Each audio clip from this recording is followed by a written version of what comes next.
আসসালামু আলাইকুম ওয়া রাহমাতুল্লাহি ওয়া বারাকাতুহু। আমরা ভিডিও কিসের জন্য তৈরি করি?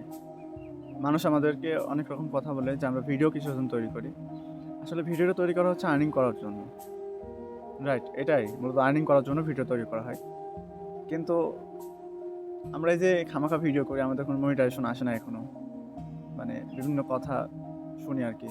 তো আসলে ফেসবুক প্ল্যাটফর্মে এত পরিমাণ ধৈর্য নিয়ে কাজ করা লাগে যে ধৈর্যটা সবার ভিতরে থাকে না। ধৈর্য ধরে আসছি ইনশাআল্লাহ একদিন সাফল্যের দ্বারপ্রান্তে পৌঁছাইতে পারবো ইনশাআল্লাহ সে আশায়। তো আমাদের পেজের ফলোয়ার্স একদমই কমে যাচ্ছে, হ্যাঁ? মানে আনফলো করে দিচ্ছে কেউ। কেউ মানে ফলো বাড়ছেই না। তো কালকে থেকে দেখছি আবার শুরু হয়েছে ফলো বাড়া আলহামদুলিল্লাহ। তো আপনাদের কাছে একটা রিকোয়েস্ট থাকবে, আমরা যে পরিশ্রমটা করি সে পরিশ্রমের সাফল্য আপনাদের হাতে। কারণ আপনারা ভিডিওটা শেয়ার করে দিবেন, একটা ভিডিও দেখবেন, স্কিপ করে চলে যাবেন না, একটা কমেন্ট করবেন, লাইক করবেন। এটাতে কিন্তু একটা মানুষের ধৈর্যের সফলতা এখান থেকেই আসে। তাছাড়া আমি যদি এটা নিয়ে যদি সারা জীবন বসে থাকি তাহলে কিন্তু কখনোই সফল হওয়া সম্ভব না। তো আমাদের পাশে থেকে আপনারা যদি একটু সাপোর্ট করেন ইনশাআল্লাহ তাহলে আমার জানা মতে আমি খুবই দ্রুতই সফল হতে পারবো ইনশাআল্লাহ। আর যে মানুষগুলো আমাকে বলে এসব কথাগুলা তাদের জানাতে পারবো এবং দেখাতে পারবো ইনশাআল্লাহ যে আসলেও ভিডিও করে কি করি আমরা।